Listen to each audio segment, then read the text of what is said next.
Yes. लेकिन मैं फिर भी कोशिश करूंगी कि मैं वो बहुत एहतियात के साथ बात करूं और किसी के मजहबी जज्बात को बगैर वजह के गजन ना पहुंचाऊं, हालांकि वो उस तरह बात करना मेरा और आपका हक है। जी हाँ। बहरहाल उससे आगे चलते हैं। अब ये जो फैसला आया और ये जो सारा कुछ हुआ उस पे, और जो आपने फरमाया शुरू में कि काजी साहब, कुछ लोग कह रहे हैं कि काजी साहब खड़े, काजी खड़ा क्यों नहीं हुआ। तो जो हाँ। लोग ये कह रहे हैं उनमें से अक्सरियत उन लोगों की है जो इमरान खान के लिए भी बाहर नहीं आ पा रहे, हाँ। उन लोगों की है जो हमारे जब हम, जिसका जिक्र आपने किया, सलमान तासीर साहब की शहादत हुई, तो हम लोग जब बाहर आते थे पाकिस्तान के अंदर ह्यूमन राइट्स के लिए जो डेमोन्स्ट्रेशंस होते थे, इन पर्सन डेमोन्स्ट्रेशंस होते थे, उनका कल्चर खत्म ही उस वक्त हुआ था कि कोई जी। बाहर आने पर तैयार नहीं होता था। और आहिस्ता आहिस्ता वो कल्चर जो हम ह्यूमन राइट्स के लिए बाहर निकलते थे वो खत्म हो गया और सड़कों के ऊपर राज हो गया सिर्फ सियासी जमातों का, और वो भी उन सियासी जमातों का और उन मजहबी जमातों का जिनके ऊपर दस्ते शफकत मौजूद है, क्योंकि उनके अलावा कोई सड़क के ऊपर आ नहीं सकता।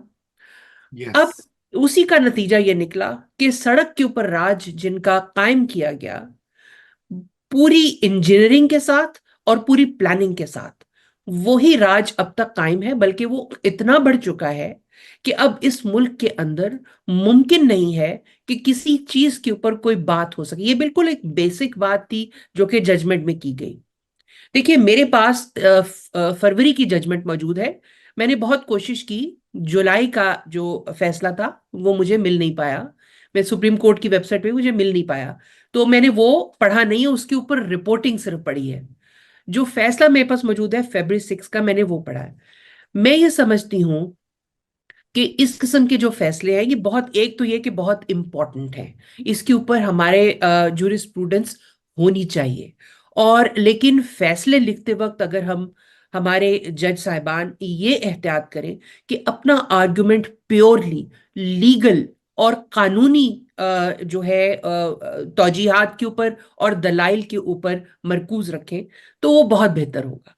जब वो फेथ की लैंग्वेज बोलने लगते हैं तो फिर फेथ के ठेकेदार वही करते हैं जो अब किया गया। मैं ये नहीं कह रही हूं कि, क्योंकि मैंने जुलाई का डिसीजन नहीं पढ़ा, मगर जो फरवरी का डिसीजन था उसमें प्योरली लीगल बुनियादों के ऊपर ये मुकदमा जो है इसका फैसला किया गया था, प्योरली लीगल। वो तमाम के तमाम आर्ग्यूमेंट जो है वो, एटलीस्ट जो मैं उनको पढ़ रही हूँ, वो प्योरली लीगल है। लीगल बुनियादों पे कहा गया कि ये मुबारक सानी की जो चार्जेस फ्रेम हुए थे उसमें कौन सा चार्ज गलत फ्रेम हुआ था, उसकी टाइमलाइन क्या थी, वगैरह वगैरह, उस बुनियाद पर फैसला हुआ। जब बात आई जो सेक्शन 7, 6 से ऑनवर्ड्स, वो बात ये थी कि भाई इनको एक पाकिस्तान का कॉन्स्टिट्यूशन फ्रीडम ऑफ रिलीजन देता है, और वो फ्रीडम ऑफ रिलीजन जो भी रिस्ट्रिक्शंस हैं कॉन्स्टिट्यूशन के अंदर, उसके मुताबिक एक्सरसाइज करना इनका भी हक है। इन लफ्जों में तो नहीं कहा गया मगर इम्प्लाई यही होता था उस जजमेंट में। और सबसे बड़ी बात यह थी कि जो उनके ऊपर चार्जेस फ्रेम हुए थे 295 और 298, जो ब्लास्फेमी लॉज हैं उनके अंडर, उसके ऊपर बेसिकली बात की थी काजी साहब ने कि वो चार्जेस भी जो है वो गलत फ्रेम हुए हैं और वो नहीं होने चाहिए थे, और उसके भी लीगल दलाइल। अब इसी के ऊपर बात रहती तो बिल्कुल ठीक था। जुलाई की जजमेंट में जो रिपोर्टिंग मैंने पढ़ी है, क्योंकि मैंने ओरिजिनल जजमेंट नहीं पढ़ी, रिपोर्टिंग उसके ऊपर पढ़ी है, उससे जाहिर ये होता है कि उसमें थोड़ी सी मारवी, फेथ की लैंग्वेज जो है, कुछ सेक्शंस उसके अंदर चले गए।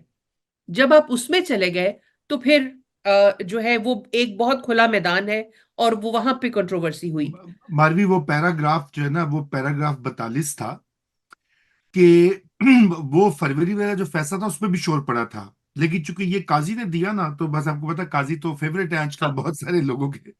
तो ये सेक्शन, ये पैरा 42 जो है ना, वो ये था कि आईनी और कानूनी दफात और अदालती नजायर की इस तफसील से साबित हुआ कि अहमदियों के दोनों गिरोहों को गैर मुस्लिम करार देने के बाद उन्हें आइन और कानून के मुताबिक अपने मजहब पर अमल पैरा होने और उसके इजहार और उसकी तबलीग का हक इस शर्त के साथ हासिल है कि वो अवामी सतह पर मुसलमानों की दीनी इस्लाहात इस्तेमाल नहीं करेंगे, ना ही अवामी सतह पर खुद को मुसलमानों के तौर पर पेश करेंगे।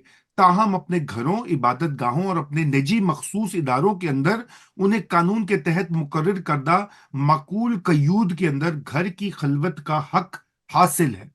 अब ये प्राइवेसी का राइट है माधवी, जो कि आइन गारंटी करता है। ऑलरेडी आप अपने घर में, आपने माशाल्लाह इतनी प्यारी पेंटिंग्स बनाई हुई है कि कल को मैं कानून बनाऊं कि पेंटिंग नहीं लोग कर सकते, तो घर के अंदर तो आपको इजाजत है।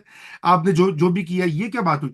तो इसके ऊपर उन्होंने कहा कि जी घर के अंदर भी इजाजत नहीं दे सकते। मैं आपको कहना ये चाह रहा हूं, जिन लोगों को आपने बात की ना, स्ट्रीट पे छोड़ दिया गया है और गला घूंट दिया गया है फ्रीडम ऑफ एक्सप्रेशन का इस इशू के ऊपर, कि आप अपने घर के अंदर प्राइवेट इंस्टीट्यूशंस में चार दीवारी के अंदर भी वो नहीं प्रैक्टिस कर सकते। हुआ ये है कल, इस वजह से हम इसके ऊपर बात कर रहे हैं माधवी। मैंने ये ऐड की, या मैंने कहा आप जी जिक्र जी करेंगे तो मैं बिल्कुल, करता हूं। और थैंक यू वेरी मच ये जो पैराग्राफ आपने पढ़ा। लेकिन मैं कल सुन रही थी गालिबन नदीम मलिक साहब के प्रोग्राम में कोई वन ऑफ द क्लरिक्स आए हुए थे। हाँ, और उन्होंने ये फरमाया कि उन्होंने तो बहुत सारे, एक लंबी लिस्ट फरमाई जो सेक्शंस की, जिसके ऊपर बैक ट्रैक उनके, क्योंकि वो he was present in the supreme court and he was among those clerics जिनके साथ काजी साहब ने वो किया, वो जो कल की हियरिंग में मौजूद थे।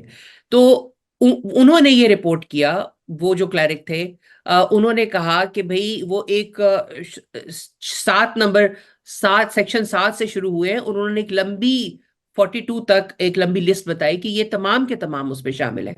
अब जब आप कल का ऑर्डर पढ़ते हैं सुप्रीम कोर्ट का, उसके अंदर उन्होंने ये तो कहा है कि इनको जो है वो किसी भी अदालती नजीर का हिस्सा नहीं बनाया जाएगा, और इसकी वो तनसीख वगैरह का जो भी उन्होंने ऑर्डर दिया, मगर उसमें किसी पैराग्राफ का, किसी सेक्शन का जिक्र नहीं किया गया। तो ये इबहाम जो है, ये भी एक बहुत ज्यादा उसका बायस बन रहा है, स्पेकुलेशन का बायस बन रहा है कि किस चीज के ऊपर बैक ट्रैक किया। तो अब एक तो बैक ट्रैक करने का जो अमल है, उसकी वजह से बहुत नुकसान, यानी उसकी वजह से एक तो ये पैदा होता है इम्प्रेशन, जो है पब्लिक इम्प्रेशन जो है वो ये बनता है कि सुप्रीम कोर्ट ने बगैर सोचे समझे एक फैसला फैसला दिया, उसकी पूरी जहतों को सोचा नहीं, और उसके बाद इसलिए उनको जरूरत पड़ी 2 दफा रिव्यू और उसके बाद फिर बैक ट्रैक करने की। दूसरा यह है कि एक्सटर्नल इन्फ्लुएंस अगर कोई एक्सर्ट करेगा, तो और वो उसको मजहब मजहब को उसमें इस्तेमाल किया जाएगा, प्रोवर्बियल मजहबी टच दिया जाएगा, तो सुप्रीम कोर्ट को बैक ट्रैक करना पड़ता। तो ये तो इस्टेब्लिश कर लिया हमने कि हम एक्सटर्नल इन्फ्लुएंस जो है वो उसके अंदर आ जाएंगे अगर इफेक्टिवली किया जाएगा, यानी 9 मई का इफेक्टिव नहीं था। अब ये दूसरा तरीका है, you the most effective thing. और ये मैं आपको बताऊं रजा, कि आज इसको आप काजी फाइज ईसा के खिलाफ इस्तेमाल कर रहे हैं, और जो लोग ये इस्तेमाल कर रहे हैं उनको ये आज लिख ले ये बात मेरी, कि कल उनके खिलाफ इस्तेमाल होगा। उफ, इसकी कोई दूसरी सूरत है ही नहीं।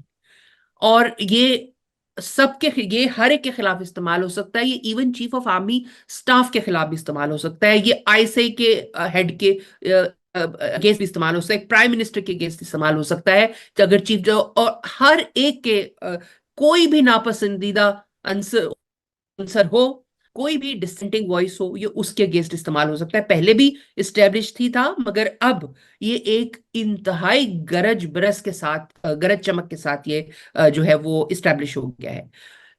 तीसरी चीज जो है वो ये है कि पाकिस्तान के अंदर ह्यूमन राइट्स किसी के महफूज नहीं है, खास तौर पर अहमदियों के। और जो आपने पैराग्राफ पढ़ के सुनाया, ये तो बिल्कुल बेऐने ही वही है जो कॉन्स्टिट्यूशन कहता है। इसके अंदर हाँ, तो कोई नई बात है ही नहीं।